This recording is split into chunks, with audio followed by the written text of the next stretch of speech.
नमस्कार सर, मेरा नाम राजू है। एक क्वेश्चन है, हमेशा पूछा जाता है मन में या फिर कमेंट्स में कि सेम अमाउंट है, इसके लिए वन टाइम करूं या एसआईपी करूं, क्या बेहतर है। तो यहां पे देखते हैं, फंड का नाम लेते हैं एसबीआई कॉन्ट्रा फंड। 10 लाख रुपया एक बार झोंक दिया लंबे समय के लिए, या फिर छोटे छोटे टुकड़ों में भी 10 लाख ही लगाया टोटल उतने समय के लिए, तो क्या बेहतर होगा। तो यहां देख लेते हैं रिकॉर्ड के अनुसार। फंड का नाम है एसबीआई कॉन्ट्रा फंड। 2005 से लेके अब तक वन टाइम जमा किया 10 लाख रुपया, उस पैसे का वैल्यू आज है 18 साल के बाद 1,45,00,000, 16% का रिटर्न दिया। कैश फ्लो में जाएंगे तो 2005 में 16 रुपया से यूनिट खरीदना शुरू किया और आज जो है 18 साल के बाद उस यूनिट का वैल्यू है 238 रुपया। शुरू कितने से किए थे?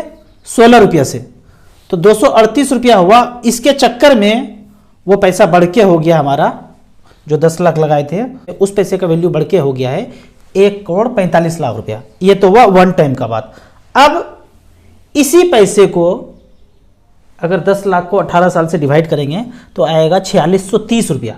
तो इसी पैसे को यदि एसआईपी में करते रहें तो यहाँ पे इसी पैसे को हमने एसआईपी के रूप में सिलेक्ट किया है। फंड का वही नाम है एसबीआई कॉन्ट्रा, और 2005 से लेके अब तक 10 लाख रुपया वन टाइम नहीं लगाया और एसआईपी कर लिया 4630 रुपये का।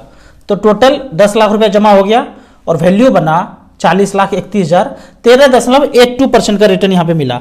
यानी कि वन टाइम में जो पैसा हमारा 1,45,00,000 रुपया बना था, एसआईपी किया सेम ड्यूरेशन के लिए तो 40,31,000 बना। तो क्या बोलेंगे, एसआईपी बेहतर या वन टाइम बेहतर? एक मुश्त पैसा लगा रहे हैं तो जाहिर सा बात है, और लंबा समय दे रहे हैं तो वन टाइम बेहतर होगा। लेकिन आप छोटे छोटे अमाउंट लगा रहे हैं, पैसा है ही नहीं ज़्यादा, 10 लाख होगा तब ना लगाएंगे, और उतना ज़्यादा समय होगा तब तो रखेंगे। लेकिन आपको छोटा छोटा अमाउंट है, समय तो बहुत ज़्यादा है पर अमाउंट अभी छोटा छोटा ही है, तो एसआईपी ही बेहतर है। जिनके पास पैसा है सब कुछ, उसके लिए सब कुछ अच्छा है। जिनके लिए कुछ भी नहीं है तो यही बेहतर है। अब यहाँ पे एक दूसरा क्वेश्चन पूछा गया है कि 10 लाख लगा के एचडब्ल्यूपी मार दें, और जो एचडब्ल्यूपी से पैसा आ रहा है उसको एसआईपी में पलटी मार दें। एक तरफ से पैसा आ रहा है, 10 लाख लगाया, आ रहा है एचडब्ल्यूपी पेंशन, और उस पैसे की जरूरत नहीं है, उसको एसआईपी में पलटी मार दें। दोनों चीज मजा ले लेना चाहते हैं, एचडब्ल्यूपी का भी मजा हो गया, एसआईपी का भी मजा हो गया, डबल मजा हो गया ना। ये कैसा रहेगा बताइए? बड़ा अच्छा आइडिया आया है मेरे दिमाग में कि एचडब्ल्यूपी का भी मजा ले लेते हैं, एसआईपी का भी मजा ले लेते हैं। देख लेते हैं मैथमेटिक्स में उस मजा को कैसे आता है, देखते हैं। 10 लाख रुपया लगाया, 6,000 रुपया एचडब्ल्यूपी लेना शुरू किया। यहां देख लेते हैं, 10 लाख लगाया इसी फंड में और 6,000 रुपया का एचडब्ल्यूपी कर लिए। यहाँ पे StarSIP.in पे जाना है, एचडब्ल्यूपी सेक्शन में बिना लॉगिन किए हुए, तामझाम कुछ नहीं चाहिए। एचडब्ल्यूपी के सेक्शन में गए, 10 लाख लगाया था, 6,000 रुपया लेना शुरू किया, तो टोटल पेंशन विड्रॉ कर लिए 12,90,000 और आज बैलेंस बचा है 93,52,000। यहाँ पे दिखा रहे हैं कि बैलेंस बच गया 93,52,000 रुपया। ये हो गया समीकरण नंबर 1। 6,000 रुपया तो मिल ही रहा है, बच गया 93,52,000। अब जो ये 6,000 रुपया मिला, इसका एसआईपी में पलटी मार दिए। यहां देख लेते हैं, इसका एसआईपी में पलटी मारे अगर 6,000 रुपये पर मंथ, वही फंड एसबीआई कॉन्ट्रा टोटल जमा किए 2005 से लेके अब तक 12,90,000। एचडब्ल्यूपी से लिए कितना थे? 12,90,000। वो 12,90,000 झोंकते गए, हमको जरूरत था ही नहीं, झोंकते गए 50,55,000 बना। तो समीकरण नंबर 2 में आया 50,55,000। दोनों को जोड़ना पड़ेगा, दोनों को जोड़ दिए, आया 1,44,00,000। ये तो हुआ कि पैसा आ रहा था और झोंकते गए। अब मैं बोलता हूं कि पैसा लीजिए ही नहीं, वन टाइम लगा छोड़ दीजिए। ये है वन टाइम, 10 लाख रुपए झोंका 2005 में, छोड़ दिए इसे ही।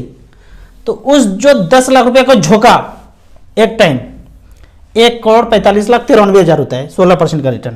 यहां पे देख लेते हैं, 1,44,00,000 बना, इधर से कान पकड़े उधर से कान पकड़े घुमा घुमा के, और एक जगह बना 1,45,00,000। बात तो बराबर ही ना भाई, नहीं समझ में आया? एक जगह से आप बेचे और फिर खरीद के फिर वही म्यूचुअल फंड खरीद रहे हैं, कोई फर्क नहीं पड़ता है। नहीं समझ में आया राजू भैया? समझ में तो आ ही गया होगा, थोड़ा दूसरे तरीके से समझाते हैं।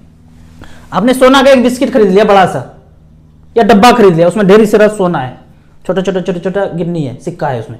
अब आपका जो सोना का रेट बढ़ रहा है हर महीने, आप कह रहे हैं कि लगभग 10,000 बढ़ जाता है, तो 10,000 का बेच दिया, सोना बेच दिया।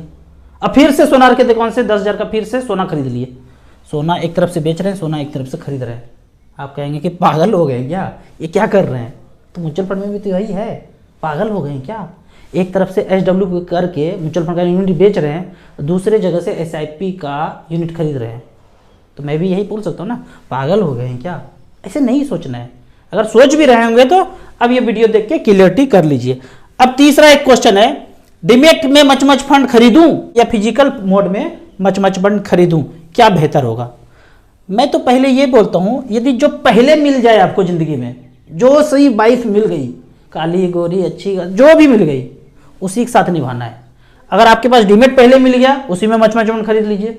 अगर आपके पास फिजिकल है, उसी में मच फंड खरीदिए, वही चलने दीजिए, जो पहले मिल गया वही बेहतर है।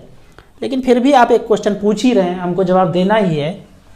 तो डीमैट में म्यूचुअल फंड भी सही है और फिजिकल में भी सही है। आप फिजिकल खरीदें या डीमैट में खरीदें, फंड मैनेजर तो हमारे बदले में डीमैट के मोड में ही खरीद रहे हैं। लेकिन एक साधारण इन्वेस्टर के दृष्टिकोण से मैं कहता हूं, अभी आपके पास ऑप्शन होना चाहिए कि मैं डीमैट में जाऊं कि फिजिकल में जाऊं।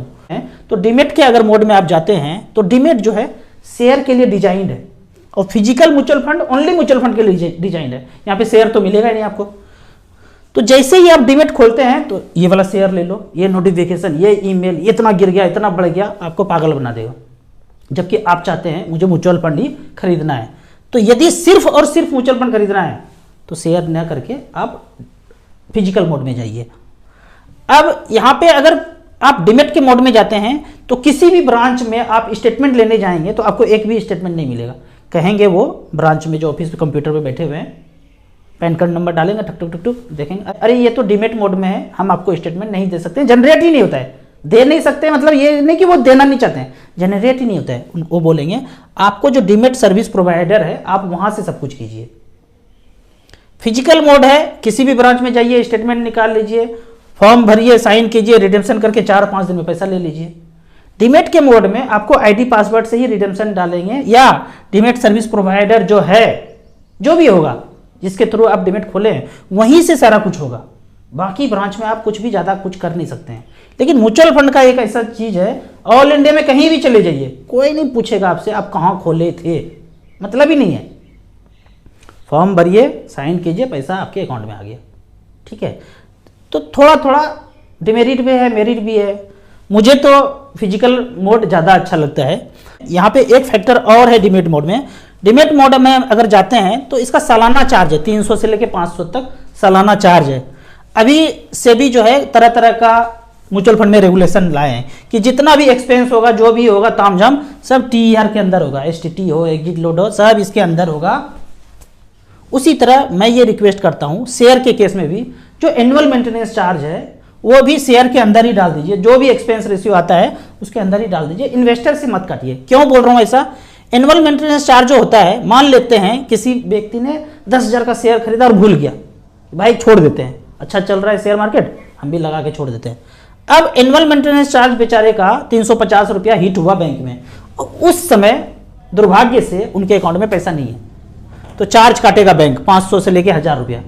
कोई 500 भी काटते हैं, कोई 1000 भी काटते हैं, कोई 300 भी काटते हैं, कोई 400 भी काटते हैं। अलग अलग बैंक का अलग अलग नियम कानून है, ये भी थोड़ा सा देख लीजिए। RBI साहब जी, एक जैसा होना चाहिए, 150-200 रुपया कर दीजिए सबको एक जैसा, तो ये कटेगा 500 से लेके 1000 रुपया। अब अगर मान लेते हैं कि 10 महीना पैसा नहीं है उनके अकाउंट में, कुछ और अकाउंट उन्होंने खोल लिया, उससे ट्रांजेक्शन चल रहा है, इससे नहीं कर रहे, तो 10 बार अगर हिट हुआ, ये 350 रुपया लेने के लिए 10 बार उनके अकाउंट में हिट हुआ, तो 10 बार ECS बाउंस का चार्ज कटेगा। तो 500-500 रुपये के दर से 10 बार करेंगे तो 5000 रुपया चला ही जाएगा। लगाए थे बेचारे ने 10,000 रुपया, 1 साल 2 साल 3 साल के बाद 5000 का चार्ज कट जाएगा। इसको कहते हैं खाया पिया कुछ नहीं, ग्लास तोड़ा 12 आना। बढ़ा कितना होगा 10,000 में पता नहीं, बढ़ा घटा क्या हुआ, चार्ज लग के तैयार है। अब पागल बनते रहिए, क्या करना है। आपको इसी तरह म्यूचुअल फंड के बारे में और कुछ जानना है, इन्वेस्टमेंट के बारे में जानना है, तो इस नंबर पे मुझे व्हाट्सअप कर सकते हैं। कमेंट सेक्शन में क्वेश्चन पूछते रहिए, मैं आपके हर सवाल का जवाब इसी तरह से देता रहूँगा। आपको म्यूचुअल फंड में शुरुआत करना है, इन्वेस्ट करना है, तो एसेट प्लस का 2 ऐप है, इन्वेस्टर के लिए अलग है, डिस्ट्रीब्यूटर के लिए अलग है। डिस्ट्रीब्यूटर हमसे जुड़ना चाहते हैं तो डिस्ट्रीब्यूटर के लिए अलग ऐप है, लिंक में जाके आप रजिस्टर कर सकते हैं। ऐप का और मेरे सर्विस का लाइफ टाइम कोई चार्ज नहीं है। आप कहेंगे कि आपके ही ऐप से करना पड़ेगा, कहीं और से नहीं कर सकते हैं, बिल्कुल कर सकते हैं, जहाँ कर रहे हैं वहीं करते रहिए। लेकिन आपको कोई मदद चाहिए तो हम जिस ऐप से जुड़े हुए हैं आपको भी यहीं पे जुड़ना पड़ेगा, तभी हम आपको कुछ गाइड कर पाएंगे। आपको वीडियो अच्छा लगे तो व्हाट्सएप यूनिवर्सिटी में दोस्तों के बीच इसे जरूर शेयर करें। यूट्यूब पे देख रहे हैं तो लाइक एंड शेयर जरूर करें। Thank you so much.